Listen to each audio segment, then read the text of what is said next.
زہ مقدر حضور حق سے سلام آیا، پیام آیا۔ کسی نے حضرت ابو ہریرہ سے کہا کہ کوئی ایسی حدیث سناؤ جو آپ کو بھی بڑی محبوب ہو۔ حضرت ابو ہریرہ نے چیخ ماری، رونے لگے اور بے ہوش ہو گئے۔ پھر ہلایا، پانی پلایا، اٹھے، کہا حضور بات کی تھی، حدیث سنائے، پھر رونے لگے۔ ہمیں تو نہیں نہ رونا آتا، ہمیں تو تب آتا ہے جب بیٹا بات نہ مانے، ہمیں تو تب آتا ہے جب کاروبار میں نقصان ہو جائے، ہمیں تو تب رونا آتا ہے جب ہمارا کوئی دوست ہمارے بارے میں غلط بات کر دے، بے عزتی دنیا کی ہو جائے۔ حضرت ابو ہریرہ 3 دفعہ ہوش آیا، 3 دفعہ روئے اور کہنے لگے عزیزو یہ وہ والی حدیث ہے کہ میں سوچتا بھی ہوں تو میں تڑپ اٹھتا ہوں۔ کہا کون سی حدیث؟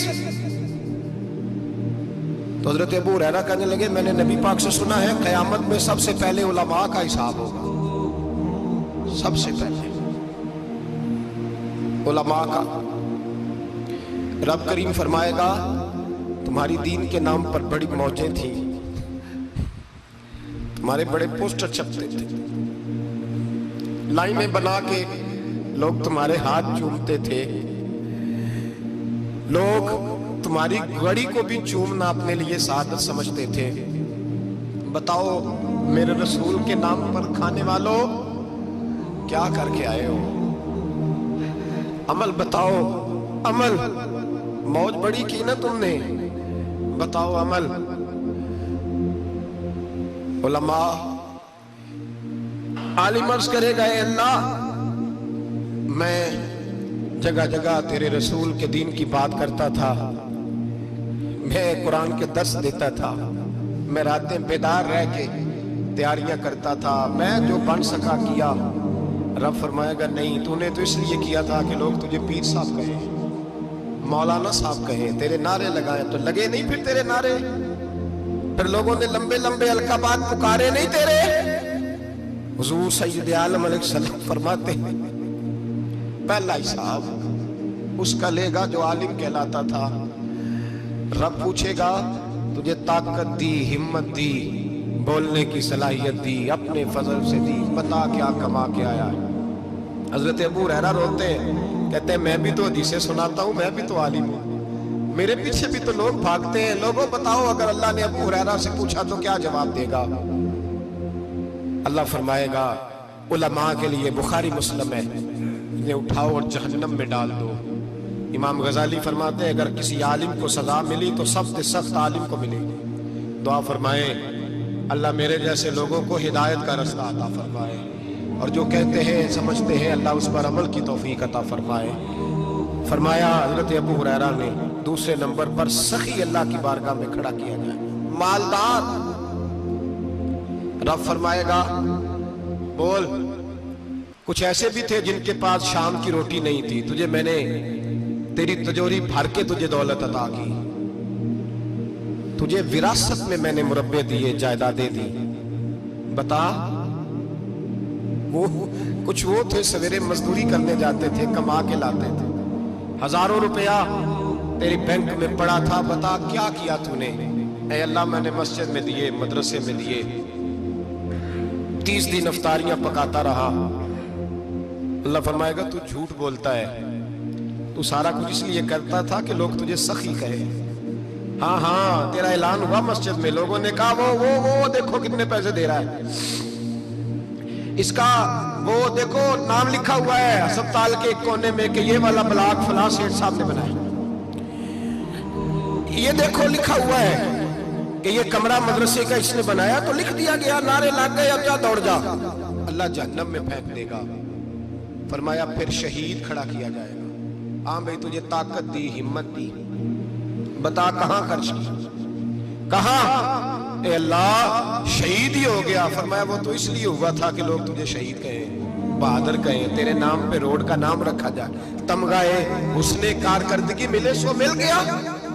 میرے لیے بتا کیا کر کے آیا ہے میرے لیے، اسے اٹھاؤ اور جہنم میں پھینک دو۔ بھائیو عذاب کڑا ہے، عذاب سخت ہے، حساب سخت ہے، اور جو حساب لینے والا ہے اس کو میں نا تراویح ہو رہی تھی تو قاری صاحب نے ایک سورہ یاسین شروع کی وَامْتَازُ الْيَوْمَ أَيُّهَا الْمُجْرِمُونَ. اللہ فرماتا ہے قیامت میں کہوں گا مجرم جو ہے نا وہ صفوں سے باہر آ جائے، صفوں سے باہر آ جائے. ایک ہمارے فزکس کے ٹیچر ہوتے تھے تو بڑی سخت چھڑی مارتے تھے. تو جب وہ قد بھی بڑا تھا، جلال بھی بڑا تھا اور اصول بڑے اچھے انسان تھے لیکن سخت تھے، تو مجھے یاد آتا تھا کہ جب وہ سویرے آ کے کہتے تھے جس نے کام نے لکھا وہ باہر نکل آئے. دو قسم کی چوٹ لگتی تھی. ایک تو خیال یہ آتا تھا کہ شرمندگی بڑی ہوگی کہ سارے اسٹوڈنٹ بیٹھے ہیں اور 2 3 4 کو کہا وہاں مرغے بن جاؤ، بڑی شرم آتی تھی. اور پھر جب وہ مارتے تھے اتنا سخت مارتے تھے کہ کئی دن تکلیف رہتی تھی، بتایا نہیں جاتا تھا. وہ اسٹوڈنٹ بتاتے تھے یار اس سے بچو کسی بھی طریقے، اور کسی کا کام رہ بھی جاتا تھا کہتے تھے اس پیریڈ کی ڈیوٹی سبق یاد کر کے آنا ہے. سخت ٹیچر کے بارے میں تیرا میرا یہ رویہ ہے. تو یاد آ رہا تھا جب وہ کہہ رہے تھے نا وَامْتَازُ الْيَوْمَ أَيُّهَا الْمُجْرِمُونَ، تو میں صف میں کھڑا تھا تو 2 قطرے میرے بہہ گئے آنسو کے. مجھے ساتھ بچہ کہنے لگا طبیعت ٹھیک ہے. میں نے کہا طبیعت تو ٹھیک ہے، کچھ یاد آ گیا ہے کہ میدان محشر میں یہاں تو چھپے ہوئے ہیں نا عیب، چھپے ہوئے ہیں. اور بھائی رب بڑا کریم ہے، عیبوں کے باوجود نوازتا ہے. میرا دعویٰ یہ ہے اگر ہمارے عیب کھل جائیں، لوگ ہمیں دھرتی پہ جینے نہ دیں، لوگ جینے نہ دیں، نکال دیں، اپنے بھی ہمیں برداشت نہ کریں، یہ تو اس کا کرم ہے. پتہ سارا ہے سردار تو کیتیاں دا پردہ چپایا ہی تیرا بھلا ہو سی. وَامْتَازُ الْيَوْمَ أَيُّهَا الْمُجْرِمُونَ. اللہ فرمائے گا مجرم باہر آ جائے. یا اللہ کیا ہوگا جب سوال جواب ہوں گے؟ تو رب فرماتے ہیں تیری زبان پہ مور لگا کے بند کر دوں گا. تیرے ہاتھ بولیں گے، پیر بولیں گے، سر بولے گا، پیٹ بولے گا. اس وقت کی فکر پیدا کریں، ٹینشن پیدا کریں. وقوع قیامت حق ہے. اور باندھ کے نا لوگ پیر باندھ کے زور کے ساتھ باندھتے. سگا بیٹا جب قبر میں دفن کرتا ہے نا تو وہ بھی کہتا وہ کونا، یہ کونا تھوڑا سا مٹی کم ہے، یہاں بھی مٹی ڈالو. پہلے لوگ روزانہ جاتے ہیں، پھر ہفتے کے بعد، پھر مہینوں بیت جاتے ہیں. کچھ قبریں ایسی بھی ہیں جن پہ کھڑے ہوں تو لگتا ہے قبریں رو رہی ہیں اور کہتی ہیں جاؤ میرے گھر والوں سے جا کے کہو کوئی پھیرا ہی لگا جائے.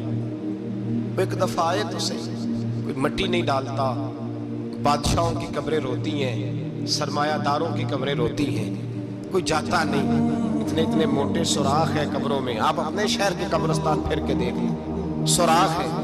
او بھائی حضرت مولا علی شیر خدا قبرستان گئے تو پہلے رونے لگے، پھر کہنے لگے قبروں والوں کیا حال ہے تمہارا؟ تو آپ فرماتے ہیں مردہ مجھے اندر سے بول کے کہنے لگا علی کفن پھٹ گیا، ہڈیاں ٹوٹ گئی، مال تو دے آئے تھے وارثوں کو پر حساب ہمیں دینا پڑ رہا ہے، تو بتا پیچھے کیا حالات ہیں؟ تو حضرت علی کہنے لگے تمہاری بیویوں نے اور نکاح کر لیے، تمہارے دوستوں نے نئے دوست بنا لیے، تمہاری اولادوں نے تمہارے بغیر جینا سیکھ لیا، تمہاری جائیدادیں بٹ گئیں، تمہارا پیسہ تقسیم ہو گیا. پہلے تو کوئی تمہارا نام لیتا تھا، اب تو تمہارا ذکر ختم ہو گیا. اب تو ایک تو نسل تک تمہارا ذکر تھا، اب تو تمہیں یاد ہی کوئی نہیں کرتا. کہتے ہیں لوگ یہاں کوئی رہا کرتا تھا، یہاں کوئی ہوا کرتا تھا، اب تو تم قصہ پارینہ قصہ ماضی ہو گئے. حساب کا وقت قریب ہے، قریب آ گیا وقت. اللہ فرماتے اقترب للناس حسابهم وهم فی غفلۃ معرضون. فرمایا حساب کا وقت قریب آ گیا ہے تو ابھی بھی غافل ہے. جمعۃ الوداع ایک پریشانی لگانے کا ارادہ تھا، بڑی پریشانیاں پالی ہیں، ایک پریشانی اور پال لو. جس کو یہ پریشانی لگ جائے اس کے عمل سنورنے لگ جاتے ہیں. یہ پریشانی پال لو کہ اگر مجھے حساب دینا پڑے. حضرت عمر کا فرمان، آپ فرمایا کرتے تھے اپنا حساب خود کر لو قبل اس کے کہ اللہ تمہارا حساب کرے. خود کر لو اپنا حساب، خود کھاتے ٹھیک کر کے رکھو، چیک کر کے رکھو۔ میری دعا ہے اللہ پاک ہمیں ان میں شامل کرے جن کو وہ معاف کرنے والا